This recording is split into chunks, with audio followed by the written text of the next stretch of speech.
Hello friends, आज की video उन लोगों के लिए जो घर में बैठ के बिज़नेस करना चाहते हैं, कम इन्वेस्टमेंट के साथ बिज़नेस करना चाहते हैं, जो कुकिंग या बेकिंग का शौक़ रखते हैं। स्टेप बाय स्टेप घर से बैठ के कुकिंग का बिज़नेस कैसे किया जा सकता है, बेकिंग का बिज़नेस कैसे किया जा सकता है। तो इसमें कुछ चीज़ें हैं, कुछ स्टेप्स हैं इसके जो आपने अपने माइंड में रखने हैं जब भी आपने बिज़नेस स्टार्ट कर। वीडियो आपने जो है वो पूरी देखनी है, क्योंकि वीडियो के एंड में मैं आपको बहुत ही इम्पॉर्टेंट टिप्स भी बताऊंगी जो कि आपको आगे काम आने वाली हैं। अगर आप चैनल पर नए हैं तो मेरे चैनल को सब्सक्राइब ज़रूर कर दीजिएगा, क्योंकि आज के बाद मैं आपको डेली एक नया आइडिया दूंगी कम इन्वेस्टमेंट में या बिल्कुल भी इन्वेस्टमेंट ना हो उसके साथ घर पे बैठ के काम करने का। सबसे पहले आपने ये डिसाइड करना है कि आपने बेक क्या करना है। बहुत सारे लोग जो है ना वो ये गलती करते हैं कि वो एकदम से जो है ना वो बहुत सारी चीज़ें स्टार्ट कर देते हैं।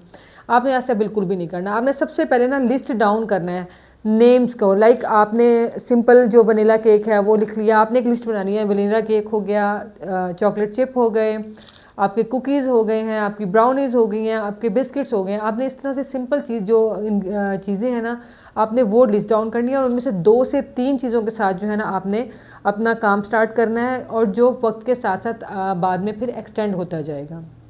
दूसरी चीज़, अब आप में से बहुत सारे लोग जो हैं वो सोच रही होंगी, फीमेल्स भी मेल्स भी, बहुत सारे हमें तो बेकिंग आती ही नहीं है, हम किस तरह से बेकिंग का बिज़नेस कर सकते हैं। तो उनके लिए मेरे पास बहुत आसान सा एक तरीका है। मैं आजकल यूट्यूब पे फ्री कोर्सेज़ हैं, आप जाएं, आप यूट्यूब पे जाएं, वहाँ से फ्री कोर्सेज़ करें, आप वहाँ से जो है वो रेसिपीज़ लर्न करें, सीखें, उनको 2 से 3 बार ट्राई करें।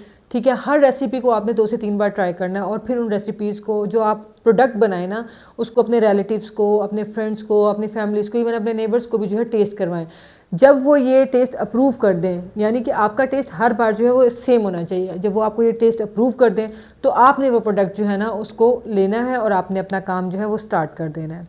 ठीक है, तीसरी चीज़ ये है कि उसके बेकिंग के यूटेंसिल्स हैं, बेकिंग की चीज़ें। अब बेकिंग में बहुत सारी चीज़ें जो ऐसी इस्तेमाल होती हैं जो हमारे घर में ऑलरेडी मौजूद होती हैं। इसके अलावा आपको ओवन चाहिए, आपको मिक्सर चाहिए, आपको बोल्स चाहिए, आपको स्पैचुला चाहिए।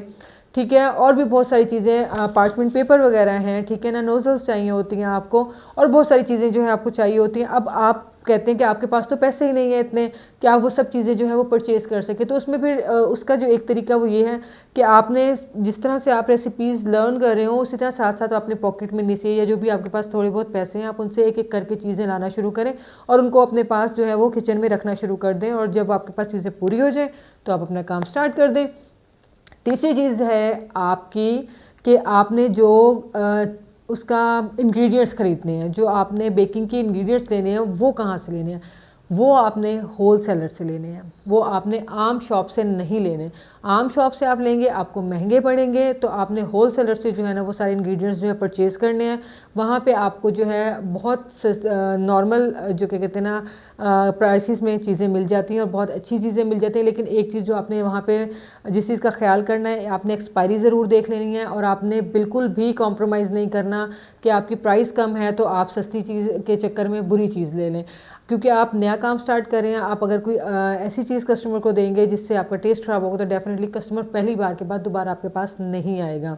ठीक है, आपकी जो उसमें चीज़ें इस्तेमाल होती हैं वो आपको है आइडिया कि मैदा है, फ्लोर होता है, आपका कोको पाउडर है, आपकी चॉकलेट है, शुगर, आइसिंग शुगर वगैरह है। तो ये सारी चीज़ें आपने होल सेलर से लेनी है। ठीक है, नेक्स्ट है कि आपने प्राइसेस क्या सेट करनी है। तो आपने प्राइसेस इंतहाई बहुत नॉमिनल इन द सेंस कि जो आपके एरिया में प्राइसेस चल रही हैं, आपने अपना प्रॉफिट मार्जिन रख के कंपैरेटिवली जो है ना आपने कम से कम प्राइसेस जो है ना वो रखनी है। उसका क्या होता है, उसका फ़ायदा ये होता है कि आपकी प्राइसेस कम होती हैं तो आपके मुकाबले में अगर कोई और वही चीज़ उसी क्वालिटी की ज़्यादा प्राइस में दे रहा होता है तो कस्टमर डेफिनेटली आता है आपके पास और आपसे वो एक दफ़ा एटलीस्ट आपके पास एक बार आके वो आपसे एक्सपीरियंस ज़रूर करेगा। अगर तो आपको आपकी जो भी प्रोडक्ट है उसको पसंद आ गई तो वो नेक्स्ट टाइम आप ही के पास आएगा। आपके पास एज होगा कम प्राइसेस का तो आपके पास ऑर्डर्स जो हैं वो ज़्यादा आने के चांसेस हैं। हाँ, लेकिन एक चीज़ का ख्याल ज़रूर करना है कि आपने ये नहीं कि आपने बिल्कुल आपने लो प्राइसेस रख देनी है, आपने अपना प्रॉफिट मार्जिन बिल्कुल मिनिमम कर देना है। नहीं, ऐसा नहीं है। आप मेहनत कर रहे हैं, ठीक है ना। तो आपने अपनी मेहनत के जो पैसे बनते हैं वो उसके अंदर रख के तो आपने प्राइस जो है ना वो बनानी है। लाइक आप 1 पाउंड केक की प्राइस क्या होगी आपने वो सेट कर लेनी है। कुकीज़ का आप 10 कुकीज़ का जो है एक पैक बना लें, ठीक है कि जी 10 कुकीज़ होंगे उनकी ये प्राइस होगी, और आपने वो प्राइसेस देनी है जो कस्टमर को अट्रैक्ट करे। जो चीज़ भी आप बनाएं वो उसकी आपने बहुत प्यारी क्लियर सी जो पिक्चर्स लेनी है। बैकग्राउंड बिल्कुल नीट क्लीन साफ होना चाहिए, मतलब 1 कलर बैकग्राउंड होना चाहिए। बहुत वहाँ पे जो है ना शोर शराबा लाइक बहुत ज़्यादा डिज़ाइनिंग ना हो, जिससे उससे पता क्या होता है, उससे ये होता है कि आपकी प्रोडक्ट की जो इमेज है ना वो उतना इन्हेंस नहीं होता। आपने सिंगल कलर के साथ फोटोग्राफी करनी है और बहुत अच्छी, आप अपने मोबाइल से ही करें। स्पेशल कोई मोबाइल आप स्पेशल कोई आपको कैमराज की ज़रूरत है, आप अपने मोबाइल से ही दिन की रोशनी में उसकी अच्छी सी फोटोग्राफी करें।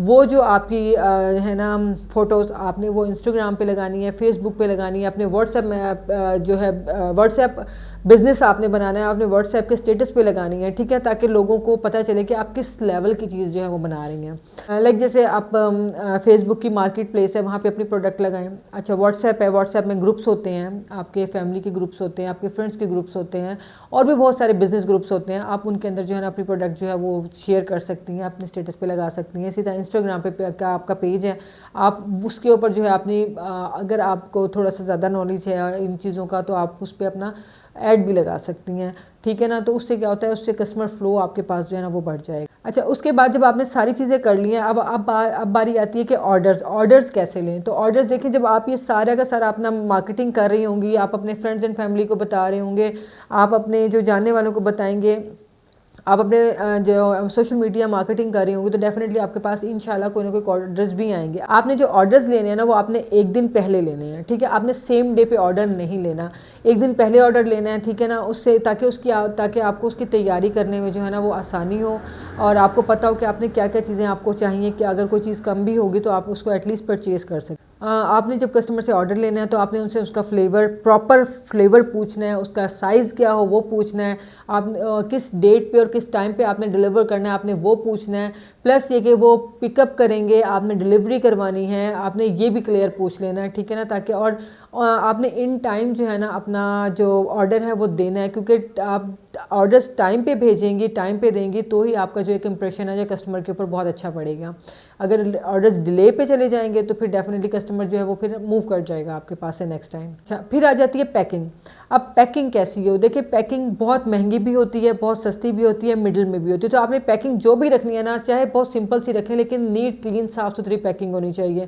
प्रोडक्ट बनाते हुए अपने हाइजीन का और क्वालिटी का ख़ास तौर पे ख्याल रखना है, क्योंकि कस्टमर हमेशा सफाई वाली जगहों पे आता है। खुदा न खासा कभी आपके प्रोडक्ट से, कभी आपके केक से या किसी चीज़ में से कोई बाल निकल आया, कोई ऐसी चीज़ निकल आई जो कि अनयूजुअल है, तो ज़ाहिर है उससे आपकी पूरी की पूरी जो कहते हैं ना इमेज वो सारी बर्बाद हो जाती है, फिर कस्टमर दोबारा आपके पास नहीं है। अब ये तो हो गया कि हमने जो है अपना एक बिज़नेस आइडिया ले लिया, हमने उसके सारे स्टेप्स जो हैं वो हमने जितने भी उसके 8, 10, 12 स्टेप्स थे हमने वो सारे स्टेप्स भी जो हैं वो भी फॉलो कर लिए।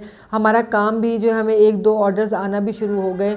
अच्छा ये ध्यान में रखिएगा, आपने काम हमेशा 1-2 ऑर्डर्स से ही स्टार्ट करना है, आपने एकदम से बल्क में ऑर्डर्स नहीं लेने, उससे हमेशा जो है ना मिसमैनेजमेंट हो जाती है, ऑर्डर हैंडल नहीं होता, जिसकी वजह से आपका पहला इंप्रेशन इतना बुरा चला जाता है और फिर वो जो कस्टमर होता है वो दोबारा नहीं आता। तो आपने स्लो एंड स्टडी जो है ना एक्सटेंड करना है अपने काम को। अब ये सब कुछ करने के बाद अब आपने 1-2 माह आपने इस तरह से चल लिया, अब क्या क्या आपने एक्सटेंड करना है। अब एक्सटेंड कैसे करना है, उसमें आपने चीज़ें ऐड करना शुरू कर देनी कि जी आपने बर्थडे केक्स जो हैं उनके ऑर्डर्स देना शुरू कर देने, आपने कस्टमाइज केक हैं उनके ऑर्डर्स देना शुरू कर देनी है। इसी तरह फ्री बना दें या आप इसमें कोई भी चीज़ कम कर दें, कुछ ज़्यादा कर दें, लाइक बहुत सारी कस्टमाइजेशन लोग करवा सकते हैं, आप उस तरह के ऑर्डर्स लेना शुरू कर दें।